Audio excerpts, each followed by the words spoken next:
자, 오늘 마가복음 12장을 다 열어주시기 바랍니다. 마가복음 12장.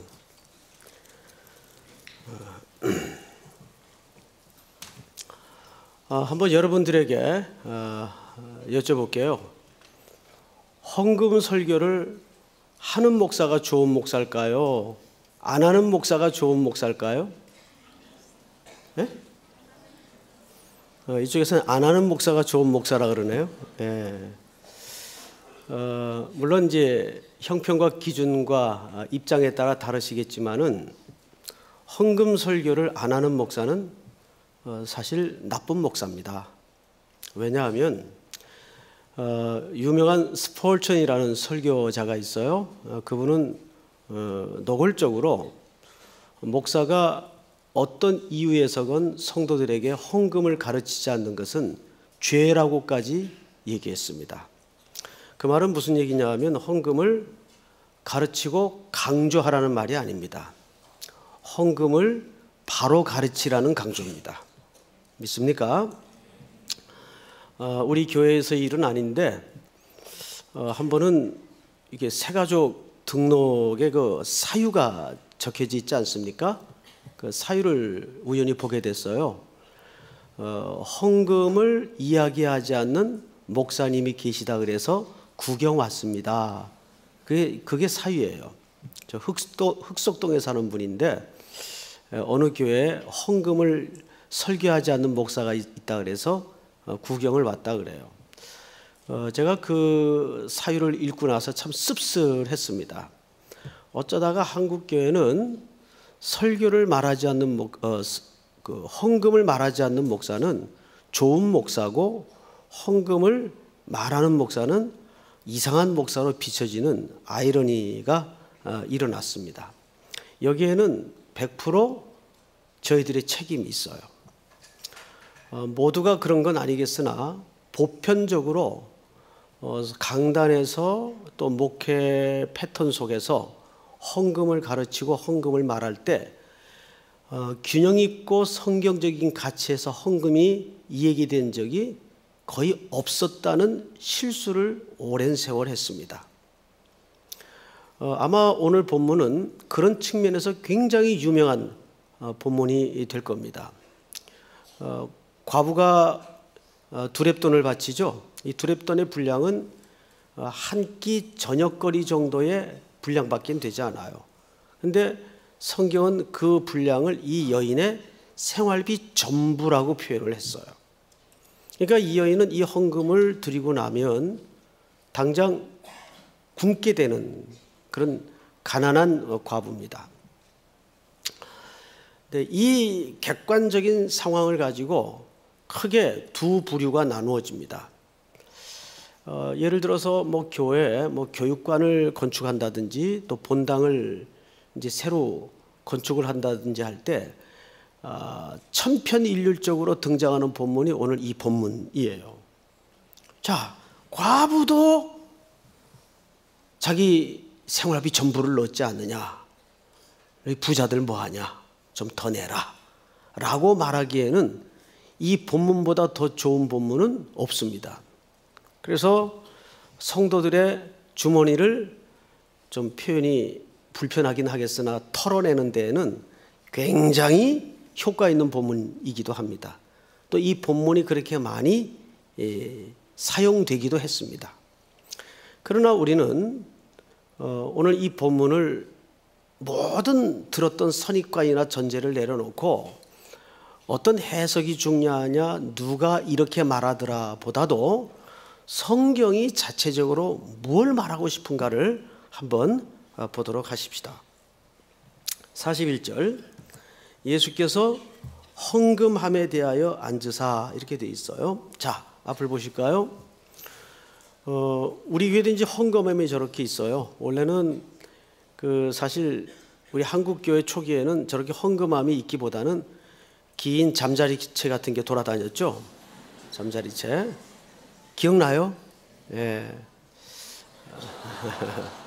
그래서 쭉 예배 시간에 헌금 거두는 시간이 있었습니다. 그러면 별별 해프닝이 다 벌어집니다. 1,000원짜리 내려고 그랬는데 잘못 10,000원짜리가 나와가지고 막 거슬러 가고 막 그래요. 그럼 막 상품권 집어넣는 사람도 있고, 뭐 제가 그걸 뭐라 그러는 건 아닌데 그러다가 이제 관행적으로 그 모양이 좀 보기가 그렇다. 또 예배 횟수가 늘어지면 시간도 많이 걸리고 해서 이제 입구에 헌금함이 설치되기 시작했습니다. 근데 가끔 가다가 저 헌금함에서 사고가 나요. 가끔 이제 도시들이 긴 막대기 끝에다가 접착제를 붙여가지고 낚시하듯이 이렇게 쑥 집어넣으면 이제 세종대왕이 끌려 나오고 막 그래요. 이제 그게 이제 몇 차례 우리 교회에서 쓰였던 일은 아니고 그 몇 차례 이제 CCTV에 이제 포착이 된 겁니다. 해서 또 저기 어디 철공소에 가가지고 특수 제작을 했어요. 이 헌금함 내부를 이렇게 만들어 가지고 절대 낚시질이 안 되도록 이렇게 만들어 가지고 방지를 하고 그랬는데, 되게 이제 그런 짓을 하는 사람들이 사실은 외부 사람들보다는 이 기독교를 좀 아는 사람들이 그런 짓을 합니다. 사고가 많이 나요. 그래서 이제 그런 이유보다는 오늘 여기는 예수님이 왜 헌금함에 대하여 앉았을까?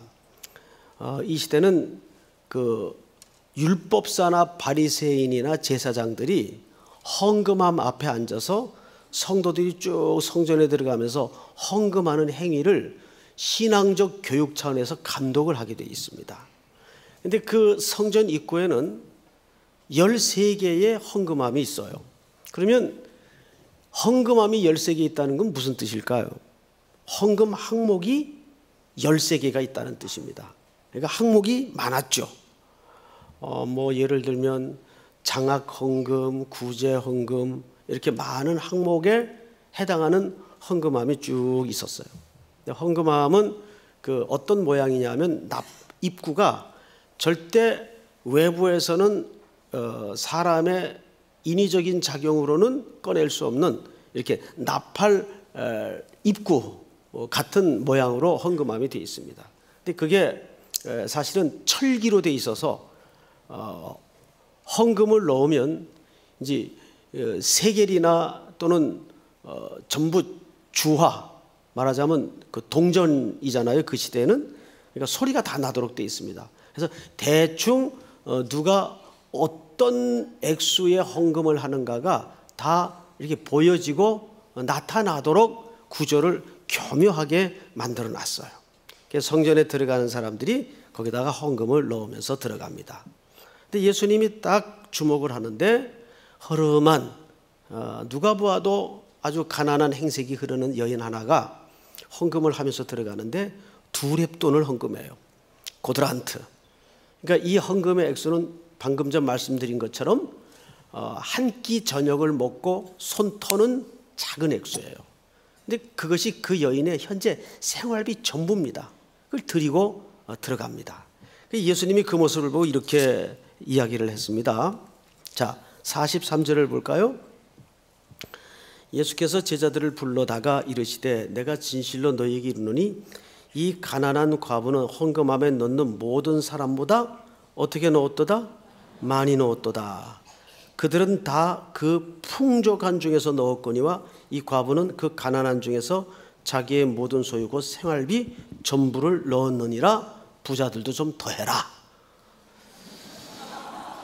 이제 그 본문은 없지만 전부 이쪽으로 이 결론을 끌고 가서 헌금을 강조하기 시작했습니다. 오래전 기억인데 이제 저희 집이 한 몇 년 집안 자체가 해체가 된 적이 있어요. 그래서 우여곡절 하나님의 은혜로 자 삼선동이라는 달동네에 남의 집 그 옥탑에 월세 하나를 얻어가지고 5 식구가 먹고 살 때가 있었습니다. 저는 당장 그 복학이 안 돼서 그때까지도 이제 공장 생활을 해야 됐는데 뭐 거의 매 끼가 국수를 먹었어요. 그러니까 어렵죠. 근데 한날은 어머님이 그 문 나서면 한 2m밖에 안 되는 좁은 골목 맞은편 집이 교회예요. 그 교회에 이제 우리 모두가 이제 다니기 시작을 했는데, 교회 다녀와서 얼굴에 근심빛이 가득해요. 그래서 제가 엄마 얼굴이 왜 그래요? 근데 얘기를 안 해요. 그래서 한참 있다가 이제 입을 열어 말씀을 하시는데, 교회가 건축을 해야 되는데 집사를 앉혀놓더니 이제 작정을 시키는 거예요. 작정. 그 어머님이 얼마를 작정하고 왔는가 하면 그 당시 저희 생활과 형편으로는 말도 안 되는 액수의 작정 금액을 떠안고 온 겁니다. 근데 그 자리에서 목사님, 나 우리 집은 형편이 안 돼서 이거 못해요. 누가 그럴 수 없죠. 그러면 믿음 없는 집사 이렇게 되니까. 그래서 이제 그걸 떠안고 와가지고 지금 끼니도 이어가기가 어려운 형편인데, 아이들은 어리고 아직 아이들 학교 복학도 못했는데 얼굴에 근심빛이 가득했어요. 그때 그 얼굴이 참 목회를 하면서 많이 기억이 납니다. 여러분, 그렇게 해서 교회들이 헌금을 이제 분배할 수가 있죠. 오늘도 그런 관행이 많이 벌어지고 있고. 자, 여기 오늘 본문에서 제일 많이 등장하는 단어가 무슨 단어인 것 같습니까? 여러분 한번 관찰을 해보세요. 우리 요즘 큐티 연습 새벽마다 하고 있죠. 자, 어느 단어가 제일 많이 쓰여졌나요? 오늘 본문에서 가난한이라는 단어입니다. 자, 앞을 잠깐 보십시오. 맞아요. 제가 확인하고 올라왔으니까. 헬라 말에 가난한이라는 말이 용례가 3가지가 있습니다.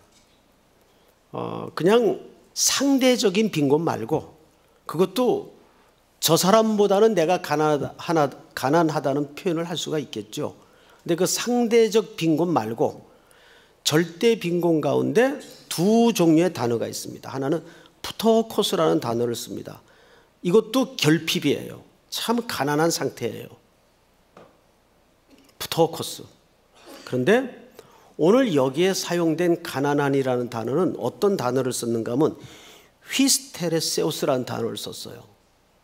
이거는 절대 결핍을 얘기합니다. 즉 방금 과부의 형편처럼 이거 내고 나면 이제 아침부터 굶어야 되는, 그러니까 생계비가 있고 그다음 더 비참한 게 뭐죠? 생존이 안 되는 비용이 있어요. 그렇죠? 예, 생계비가 있어요. 근데 생계비보다 더 비참한 게 생존비입니다. 여기는 이 가난한이라는 단어는 휘스테레세우스, 아주 생존도 안 되는 상태를 얘기하는 거예요. 자, 그런데 여러분, 우리가 상식적으로 성경을 읽는다면 예수님이 이 여인이 헌금한 행위를 칭찬하기 위해서, 그래서 이 제목의 설교 제목들을 가만히 쭉 통계를 내보면 칭찬받은 과부의 헌금, 이런 제목들이 굉장히 많아요. 참 아이러니죠. 근데 과연 정말 예수님이 이 여인의 헌금 행위를 칭찬하고자 하는데 목적이 있었을까요? 여러분, 지금 이 에피소드가 어디에서 벌어지고 있는가 하면 성전에서 벌어지고 있어요. 근데 이 성전은 어떤 성전인가 하면 유명한 헤롯 성전입니다. 헤롯이 성전을 지어서 유대 백성들의 마음을 사려고 합니다. 이유가 있어요. 헤롯은 아시는 대로 혈통이 컴플렉스가 있어요. 그는 에서의 혈통입니다.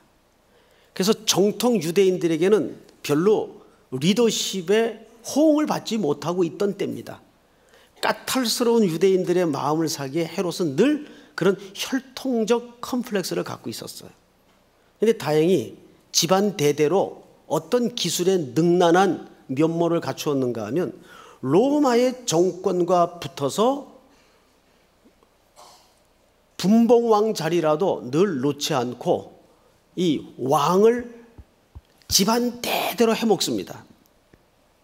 정치적 기술력이 대단해요. 그런데 문제는 백성들에게 별로 호응과 지지를 못 받고 항상 불안한 상태의 정권을 잡고 있는 겁니다.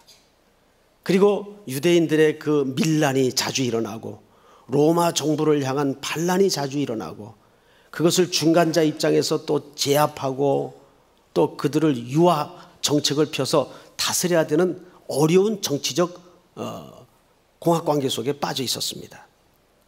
그래서 헤롯이 항상 전전긍긍하다가 아이디어를 하나 냅니다.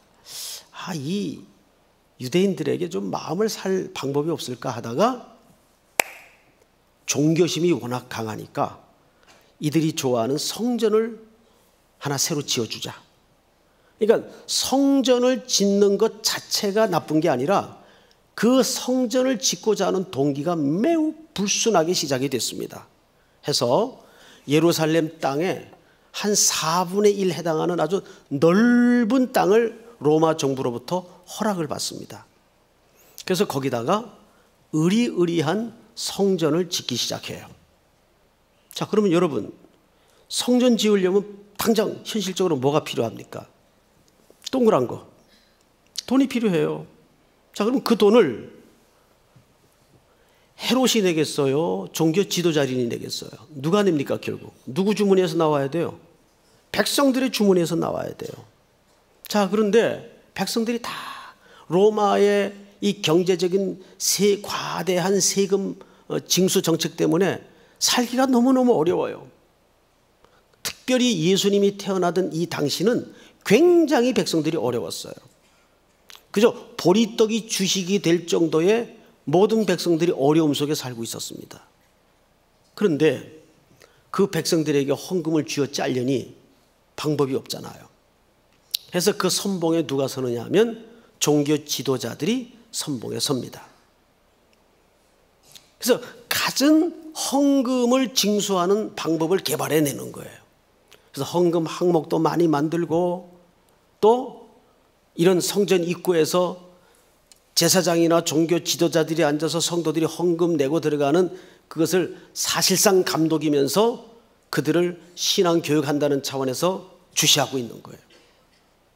가진 방법을 다 쓰는 겁니다. 자, 그런데 이때 예수님께서 이 헌금함의 앞에 앉아서 사람들의 헌금 내는 행위를 주목하기 시작했는데 한 과부가 생활비 전부를 털고 들어가는 거예요. 이게 뭘까요? 이 본문이 도대체 왜 나오게 됐는가 하는 백그라운드를 아셔야 됩니다. 그 앞에 38절을 한번 볼까요? 예수께서 가르치실 때 이르시되 긴 옷을 입고 다니는 것과 시장에서 문안받는 것과 회당의 높은 자리와 잔치 윗자리를 원하는 서기관들을 삼가라. 40절 다 같이 시작. 그들은 과부의 가산을 삼키며 외식으로 길게 기도하는 자니 그 받는 판결이 더욱 중하리라 하시니라. 자, 오늘 과부의 두렵던 헌금 얘기는 사실 누구를 주의하라 얘기하다가 끝에 나온 얘기입니까? 종교 지도자들을 주의하라 하다가 끝에 나온 얘기예요. 이 문맥을 놓쳐서는 오늘 본문이 해석이 되질 않습니다. 자, 우선 38절부터의 문맥을 한번 좀 소개를 해드리겠습니다. 예수께서 가르치실 때에 이르시되 긴 옷을 입고 다니는 사람이 누굽니까? 이 서기관들입니다. 이 사람들은 우리 교회는 이제 그 가운을 안 입어서 참 좋아요. 뭐 봄, 여름, 가을, 겨울 여름에 또 가운 입고 올라서면 얼마나 더운지 몰라요. 뭐 찬양대도 옷 뭐 자기 마음대로 입고 올라서니까 아주 좋아요, 편하고. 자, 그런데 이 당시에는 서기관들이나 제사장들이 입는 옷이 따로 있습니다. 그리고 일부러 그들의 권위를 드러내기 위해서 소위 옷소매도 넓게 하고 또 여러 가지를 옷을 무슨 패션쇼에 등장하는 옷들처럼 패션쇼의 옷은 보통 이렇게 과장시켜서 그 옷의 아름다움을 극대화시켜서 작품을 출품하지 않습니까? 패션쇼에 입고 나오는 모델들이 입고 나오는 옷이고 일반인들이 입고 돌아다닐 옷이 몇 개 있나요? 거의 없어요. 그 옷 입고 돌아다녔다간 맛이 갔다 이런 소리나 듣지. 그러니까 그런 가운들을 입고서 말하자면 뭐 숙대 앞에 돌아다니고 막 이러는 거예요, 제사장들이. 그러면 대본에 사람들이 저거 서기관이네, 바리새인이네, 복장을 보고 알아볼까요, 못 알아볼까요? 알아봅니다. 어쨌든 그들이 당시 종교 선생님이었기 때문에 그러면 그들이 얼른 사람들에게 문안을 하고 인사를 합니다. 여러분, 사람들이 이걸 좋아했어요. 종교 지도자들이. 게다가 여기 중요한 얘기가 하나 있는데 40절 볼까요? 그들은 과부의 가산을 삼키며 외식으로 길게 기도하는 자니 그랬어요. 자, 앞을 보십시오. 외식으로 길게 기도한다는 지적을 왜 했을까요? 서기관들은 당시 사회에 어떤 역할을 맡았는가 하면 오늘로 얘기하면 로이어예요. 법률가들이에요.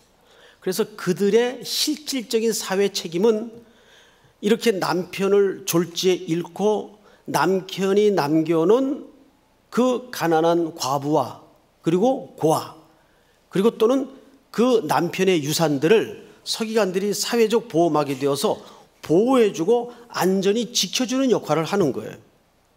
그런데 그들이 그 역할을 하면서 그 가난한 과부들에게 과도한 세금을 뗍니다. 그래서 자기들의 이익을 삼아요. 그러니까 우리 변호사 세계도 그러잖아요. 누가 사건 수주를 많이 받느냐가 그 사람의 수입 실력이 되지 않습니까? 그런데 놀랍게도 이 시대에도 비슷한 사회 형태를 이루고 있었습니다.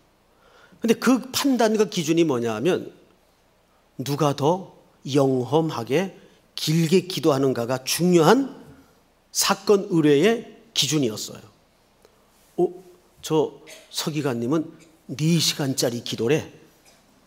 아니야, 내가 소문에 들었는데 저 서기관님은 5시간 한다 그러던데. 이렇게 해서 누가 더 하나님과 친밀하게 길게 기도하느냐가 이런 사회적 약자들이 찾아오는 지렛대가 되었어요. 그러니까 이들이 의도적으로 사람들이 보는 데서 골방에서 기도해야 마땅한데도 불구하고 사람들이 보는 데서 오래 기도합니다. 오래 기도합니다. 그런데 그것이 다 외식적인 기도죠. 그 속에는 영업이익이 담보된 동기가 무섭게 자리 잡고 있었던 겁니다.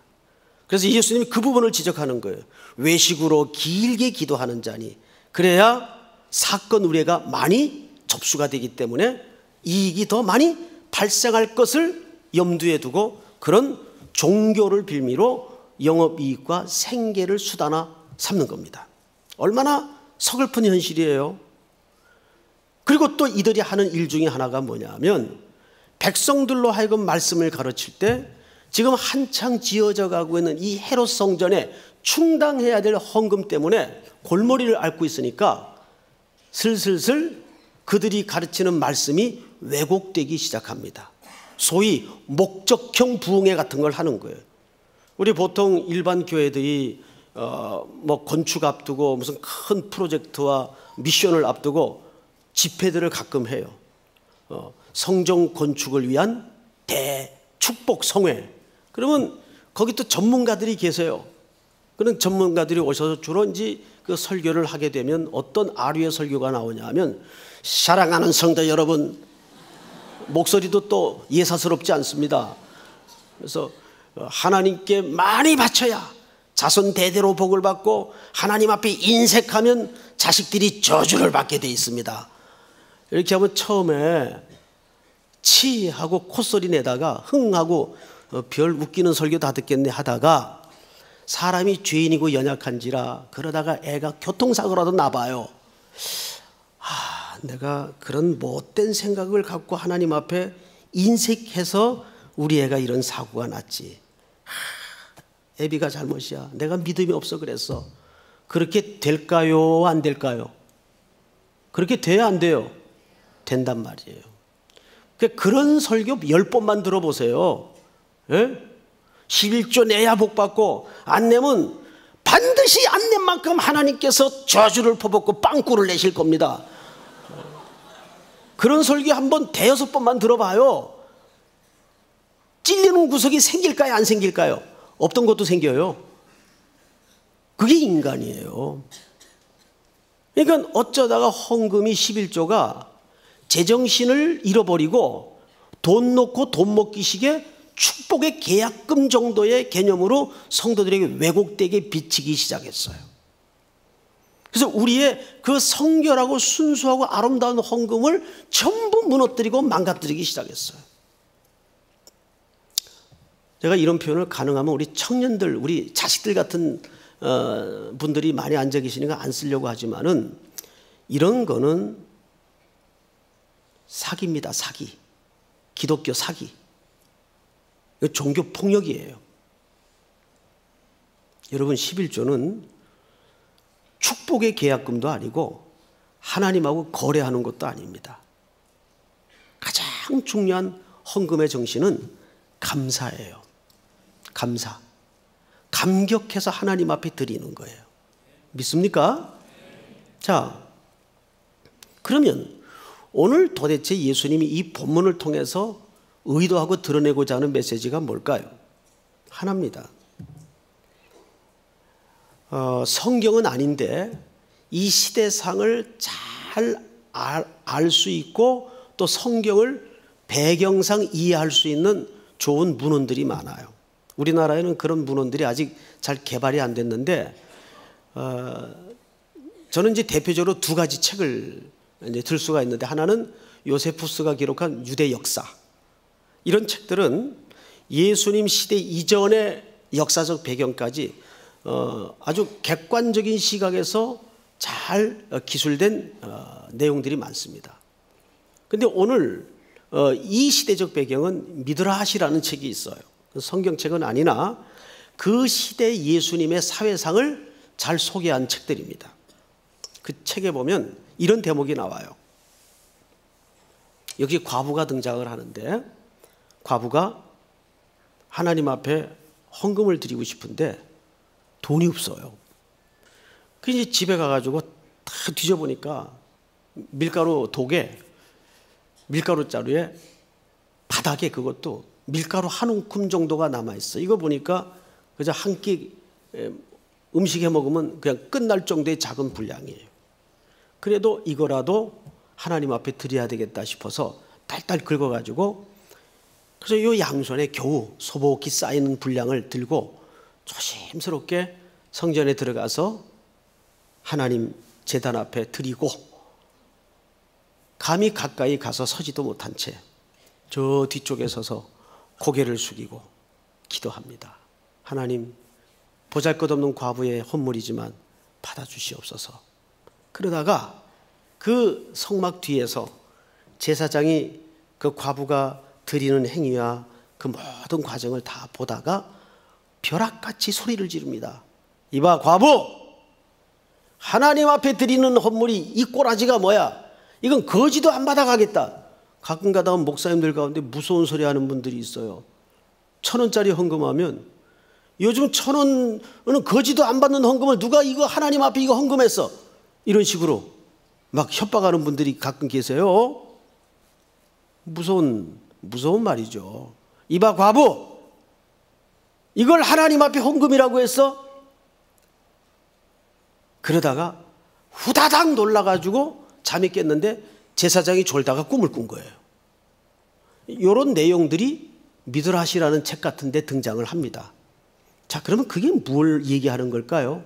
물론 성경에 나오는 얘기는 아닌데 그런 경향들이 그 시대의 보편적인 경향들이었다 그 말입니다. 한 번은 참 희한한 얘기를 들었어요.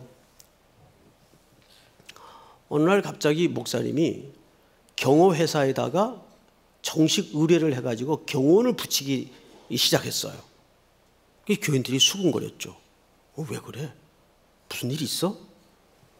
알고 보니까 어느 여집사님 남편이 이 목사님을 죽이겠다고 골목에서 달려든 거예요. 그 위협을 받은 거죠. 이제 사정을 알고 보니까 그 교회 어느 여집사님이 부흥회를 하다가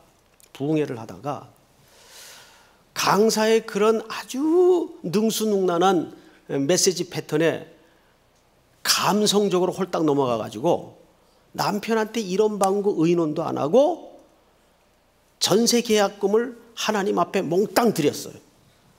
예? 그 남편이 나중에 알게 돼가지고 그러면 당연히 화살이 누구한테 돌아오겠어요? 목사 이놈의 자식 죽인다고 이제 달려들기 시작한 거예요.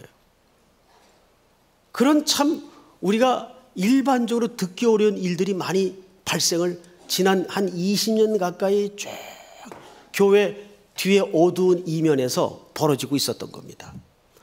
여러분, 항상 재앙이라는 것은 어느 날 갑자기 닥치는 게 아니에요. 이런 비틀려진 복음이 오랜 세월 반복적으로 전하고 가르치다 보면 청중들도 서서히 익숙해집니다. 그리고 모든 그리스도인들이 정상적인 판단을 못하게 돼요. 뭐 그냥 헌금이라는 건 그렇게 하는 건가 보다, 이렇게 이제 스스로 속게 됩니다. 저는 헌금을 강요 안 해서 헌금이 안 나온다면 그 액수가 하나님이 받으시는 액수입니다. 맞죠, 여러분? 제가 우리 교회가 어떤 일이 있어서 재정이 필요하면 저는 재정이 필요하다고 얘기를 할 겁니다. 그리고 우리 성도들이 마땅히 해야 될 헌금을 안 하고 있다면 저는 헌금에 대해서 분명 얘기할 겁니다. 그러나 기본적으로 헌금은 떠밀려 하거나 감성에 젖어 하거나 갑자기 열받아서 하는 헌금은 위험합니다. 그래서 사도 바울이 편지를 보내면서 뭐라 그러죠? 내가 갈 때 미리 헌금을 준비해 두어라 그래요. 그 말을 왜 했을까요? 헌금을 즉흥적으로 감정적으로 하지 말고 정말 순수하게 하나님과의 아름다운 은혜와 감동과 감사 속에서 하는 헌금이어야 된다, 그 말이에요. 그럼 이 과부의 헌금은 뭘까요? 이런 성격이 짙게 배겨 있습니다. 내지 않으면 안 되는 분위기로 몰아간 겁니다. 여러분, 이게 얼마나 무서운 교묘한 종교적인 억압인지 아세요? 내지 않으면 안 되는 분위기로 몰아간 겁니다. 아니, 당장 오늘 끼니도 안 되는 사람이 생활비 전부를 넣었다면 그 신앙 행위가 종합적으로 문제가 생긴 거죠. 그 여인에게 책임을 묻기보다는 이거는 누구에 대한 고발입니까? 그 시대에 대한 고발이고 특별히 종교 지도자들에 대한 고발이에요. 그래서 저는 우리 성도들을 선교를 하든 헌금을 하든 봉사를 하든 헌신을 하든 정말 자발적으로 행복하게 자원해서 하는 것을 저는 기본적인 원칙으로 합니다. 믿습니까? 그렇게 감사해서 감격스러워서 선교를 떠나고 헌금을 할 때 그게 바른 선교요, 바른 헌금이 되는 거예요. 그러나 신앙은 종합적인 측면이 있기 때문에 이런 면이 있어요. 우리 청년들을 선교를 신앙을 통해 가르쳐야 되겠다는 측면이 있을 때는 분명히 또 강조하기도 합니다. 그것은 분명히 얘기하기도 합니다. 선교해야 됩니다. 이거는 교육적 차원에서 그렇게 강조할 때가 있어요. 그러니까 이 양자를 다 놓쳐서는 안 됩니다. 이건 버리고 이건 택하고 이건 택하고 이건 버리고, 이거는 우리 신앙의 영역 속에 있을 수가 없습니다. 모두가 다 필요한 거예요. 믿습니까? 제가 얘기 하나 하고 마칠게요. 제가 참 좋아하는 교회고 좋아하는 친구 목사님 교회에서 있었던 일인데, 수요 예배 때 한번 이 얘기를 한 적이 있을 거예요. 어느 젊은 남자 집사님인데 이제 어린아이들이 있어요. 그리고 어렵게 삽니다. 근데 이 양반이 신앙이 참 좋아서 평소 입버릇처럼 여보, 우리 죽으면 다 우리 재산은 교회에다 갖다 바치자. 입버릇처럼 그랬대요. 근데 그게 말이 씨가 됐는지 어쨌든지 이 남자 집사님이 갑자기 죽어버렸어요. 근데 이제 부인의 마음속에 갈등이 생긴 거예요. 내 사랑하는 남편이 평소에 자기 죽으면 이거 재산 다 교회에 갖다 바친다고 했는데 나도 먹고 살아야 되는데 남편의 유지를 버리자니 생명 같은 남편, 사랑했던 남편의 유지고 며칠 갈등을 했어요. 그런데 우리 한국 사람들 신앙이 참 어떤 의미에서는 순진하잖아요. 순수하고 갈등을 하고 기도를 하다가 그래도 남편이 평소에 입버릇처럼 한 고백이고 유언인데 남편 유언대로 하나님 앞에 드려야 되겠다. 하고 재산을 정리해 보니까 재산이래야 가난한지 무슨 재산이 있겠어요. 그 어느 상가 등기 권리증 7,500만 원짜리 하고, 근데 그것도 자기들이 사는 상가가 아니고 남한테 2,500만 원 월세 주고 남은 돈으로 자기들은 또 전세를 얻어서 반전세 매달 50만 원씩 월세를 내면서 어렵게 사는 집안이에요. 근데 이제 아이들, 어린아이 둘이 남았는데 남편은 덜렁 일찍 세상을 떠난 거예요. 그걸 몽땅 찾아가지고 이 졸제 과부가 된 이 어린 자매가 하나님 앞에 바치겠다고 교회 재정부장 장로님한테 갖고 온 거예요. 이 장로님이 사연을 들어보니까 기가 막혀요. 그래서 그걸 받았어요, 일단. 그리고 이제 목사님한테 보고를 했습니다. 아마 웬만한 목사님 같았으면 감동을 해가지고 이거를 교회에다 다 공개를 하고, 이거 봐라 말이야. 에? 여러분들도 좀 본받으라고. 응? 아마 그랬을 거예요. 그 목사님이 이 얘기를 듣고 그걸 다 받았어요. 받고, 그러니까 장로님이 깜짝 놀랐죠. 우리 목사님이 그럴 뿐이 아닌데. 장로님, 일단 그 집사님의 뜻을 우린 받았습니다. 그리고 그대로 다시 빨리 집행합시다. 어디다 집행을 해요? 어디다가요, 장로님? 그 자매의 집에 이 현금 그대로 구제합시다. 그래가지고 100% 그대로 구제를 했어요. 그 이야기가 어느 책에 기록이 돼 있습니다. 여러분, 그게 맞는 거 아니에요? 예? 그런데 우리 신앙이라는 게 너무 왜곡돼 있어요. 뭐가 참된 하나님의 사랑이 담긴 신앙인지 잘 몰라요. 그러니까 너무 종교화되어 있는 거예요. 여러분, 신앙이 종교화되면 그게 얼마나 무섭게 괴물이 되는지 아십니까? 그런데 신앙생활 속에 함몰이 되어 있다 보면 자기들이 지금 어떤 영적인 위기 속에 함몰이 되어 있는지 스스로 못 깨달을 때가 있습니다. 이게 제일 무서운 거예요. 우리 삼일교회 지난 세월 부어주신 하나님의 은혜가 큽니다. 우리는 우리에게 인적 자원으로 물질로 부어주신 이 하나님의 놀라운 은혜를 이제는 한국교회를 바로 세우고 한국교회가 건강한 미래로 가는데 우리가 새로운 동력을 만들어서 하나님의 은혜와 그분의 그 십자가의 사랑에 붙들려 우리에게 주신 은혜를 다시 하나님께 온전히 돌려드리는 깜깜한 이 시대의 별빛 같은 우리 청년들이, 우리 성도들이 될 수 있기를 주의 이름으로 축복합니다. 우리 다 일어나십시다. 나의 모습 나의 소유 주님 앞에 모두 드립니다. 찬양하십시다.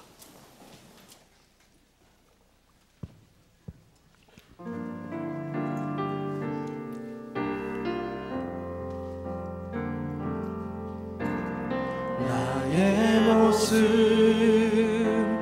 나의 소유 주님 앞에 모두 드립니다. 모든 아픔 모든 기쁨 내 모든 눈물 받아주소서. 나의 생명을 드리니 주 영광 위하여 사용하옵소서. 내가 사는 날 동안에 주를 찬양하며 기쁨의 제물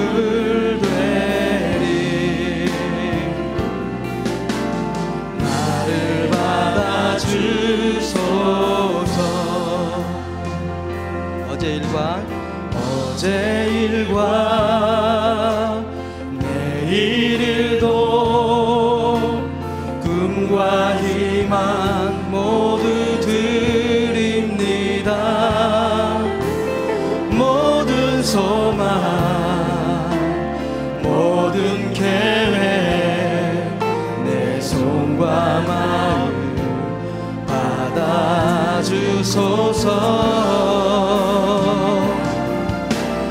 나의 생명을 드리니 주 영광 위하여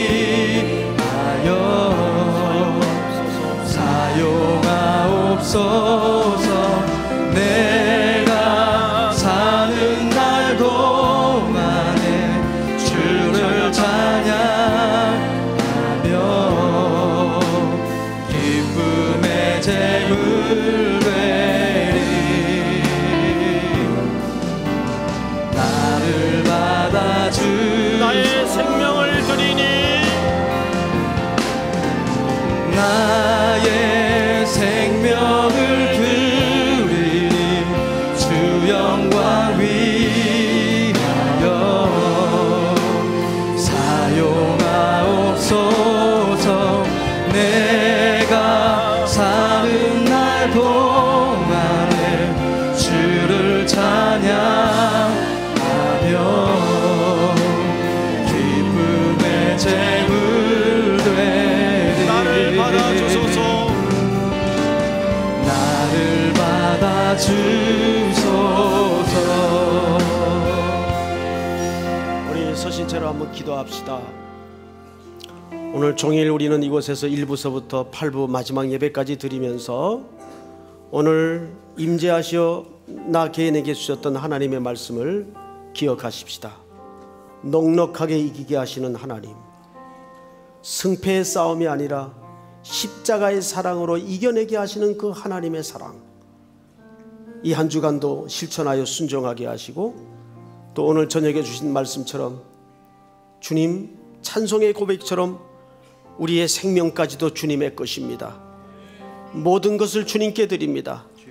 억지로 억압해서 드리는 인생이 아니라, 예물이 아니라, 헌금이 아니라 정말 하나님의 사랑에 겨워서 그 사랑 감당 못해서 하나님 앞에 내 생명까지도 드릴 수 있는 자원하는 선교, 자원하는 봉사, 행복해서 드리는 예물이 될 수 있도록 은혜를 더하여 주시고 지난 세월 우리 삼일교회에 부어주신 물질적인, 인적인 놀라운 은혜를 이제는 이 한국교회의 새로운 회복을 위해서 우리 삼일교회가 새로운 동력이 되어서 하나님의 제단에 생명을 다하여 드리는 새날을 열어주시옵소서. 간절한 소원을 가지고 또 한 주간의 삶을 위해서 주여 부른 다음에 기도하십시다. 주여.